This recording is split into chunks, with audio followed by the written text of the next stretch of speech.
I've been feeling very reflective lately. Well, I'm thrilled to be sharing my 100th episode of Medicine Revived. It goes much deeper. As hard-driving physicians and other successful professionals, we often neglect the power of self-reflection. Yet is it in the hardest times, such as our current pandemic, that we need it the most? So like many of you, the impact of our current pandemic has affected us personally, professionally, mentally, and for some financially.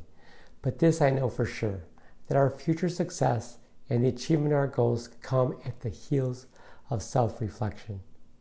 So it's no secret that here at Medicine Revived, our focus is always on the future and creating the habits, rituals, and the skills to learn to love medicine, grow professionally, and thrive personally. Still, in that pursuit, it is critical to ask ourselves, what are my true intentions and visions for the future? And more importantly, am I on the right path? The answer to these questions comes only from self-reflection. So you may be asking yourself, well, what is self-reflection? Socrates says it best when he says the unexamined life is not worth living. On a macroscopic level, self-reflection is taking the time to think about our past behaviors, thoughts, and emotions, and how those actions got us to where we are now. That is too general for our purpose. I want to go a little bit deeper. Dr. Gail Browning, the founder and CEO of Emergenetics International, states this perfectly. She mentions that reflections is a deeper form of learning that allows us to retain our aspect of any experience, be it personal or professional, why something took place, what is the impact, whether it should happen again, as opposed to just remembering that it happened. It's about tapping into every aspect of the experience, clarifying and thinking, and honing in on what really matters to us. You see, to harness the true power of self-reflection, it takes discipline and intentionality, not the passive approach many take. It requires to pause and use our prior behaviors as the scaffolding to reach a higher understanding of ourselves, to reach the oversized goals that we have set for ourselves. So, how to properly use the power of reflection? Here's how I do it. Before we get started, let's get our minds and our body ready for this. It is essential to schedule 10 to 15 minutes a few times each week in a place where you can be in solitude and away from any distractions. Our home is filled with sound. Don't let the noise consume you. Find a little window of time before, during, or even after work to soak in and appreciate the healing power of pure and utter silence.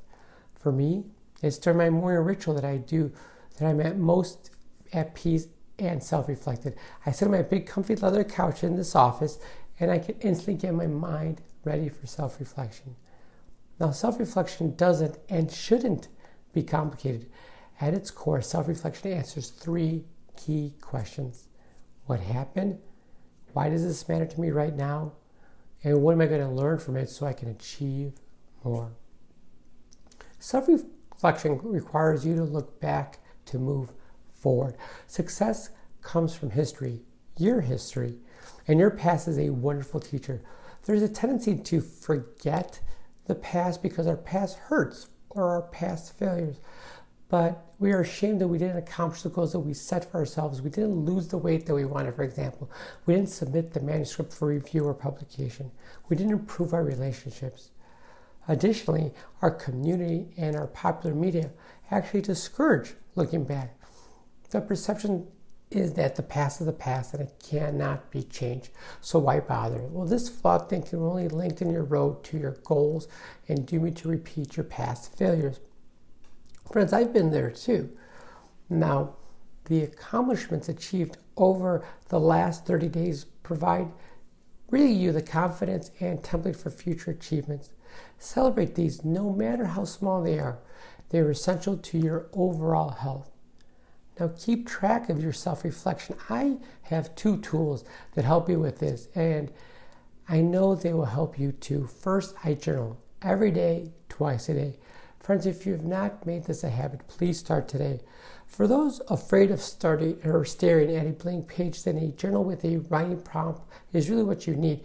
For this, I have used the 5-minute journal. After seeing the tremendous growth and self-learning I got from journaling, I quickly transitioned to a blank journal and a fountain pen.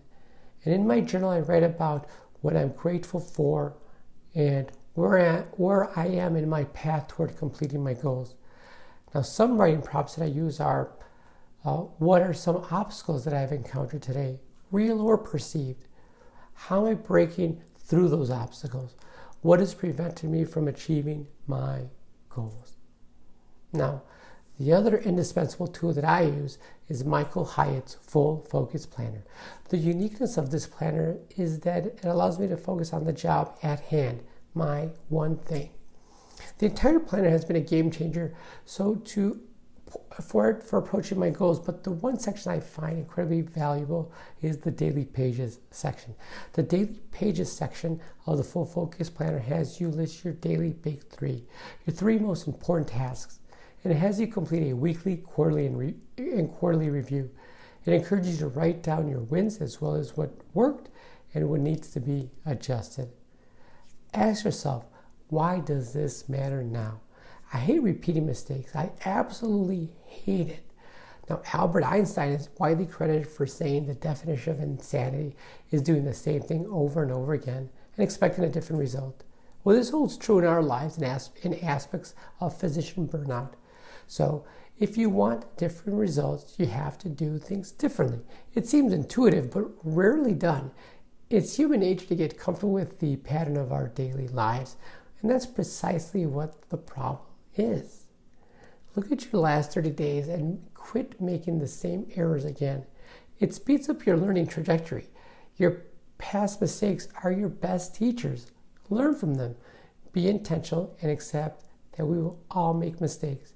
Your success, family, and career depend on you learning from these past mistakes. Self-reflection allows us to recognize patterns. So when I work with residents and medical students, I always tell them that medicine at its core is about pattern recognition. That's why the patient's history is so vital. It's the story that many times leads us to the diagnosis.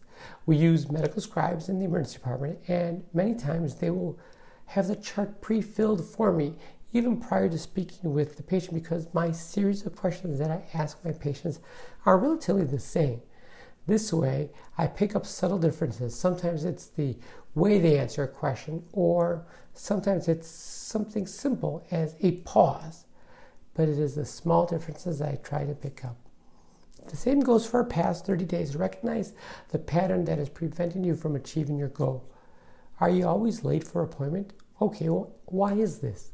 Are you always staying late to finish charge? What is preventing you from changing your current rhythm of the day to change the course of your future? You're going to quickly realize that we are creatures of habits, and we continue repeating the same patterns despite our best intentions. So start by changing your mindset. Self-reflection allows us to look for a solution. According to Dr. Carol Dweck, a growth mindset begins with the understanding that intelligence can be developed. In her book, Mindset, The New Psychology of Success, Dweck writes that this growth mindset is based on the belief that your basic qualities are things that you can cultivate through your efforts. Although people may differ in every which way in their initial talents and aptitudes, interests, or temperaments, everyone can change and grow through application and experience. So don't be too afraid to take risks. Risks can be scary, and they can be regarded as a double-edged sword, where if you don't take them, you don't grow, but if you do take them, you can fail. And isn't that great? This is the point in risk-taking in your growth. You must take risk, not even, but because it's uncomfortable. There's a great Chinese proverb that says, pearls don't lie in the seashore. If you want one, you must die for it. Now, as a high achiever, we feel that we are risk takers, and perhaps we are, but I challenge you to take this one step farther and take risks in front of others. Taking risks in front of others means confronting your fears and challenges and still having the courage to move forward. Having this growth mindset will propel you to countless successes.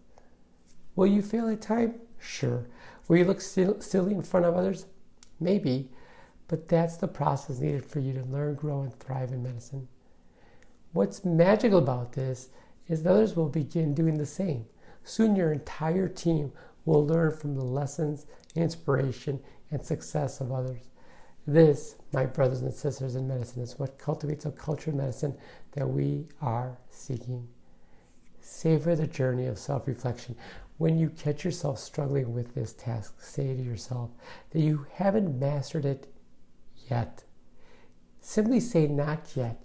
You are training your mind of the possibilities. You understand that you are on a learning curve rather than a failure.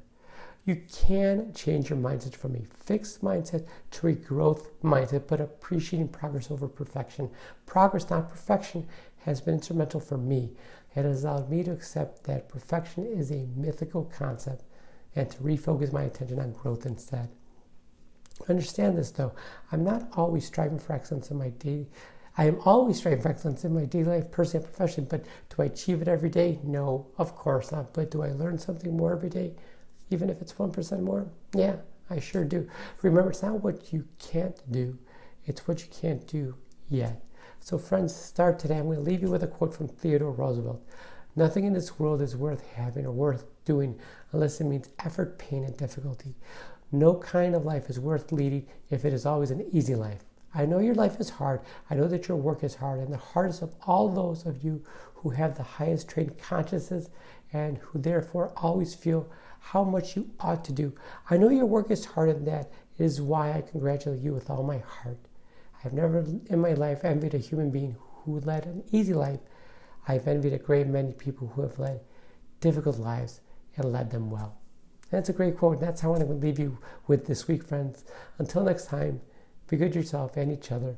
And if you're not a subscriber yet, friends, hit that subscribe button just below. And if you've enjoyed this video, please make sure you share it with three of your friends. I look forward to meeting you again next week, friends. Until next time, be good to yourself and each other. We'll talk again soon.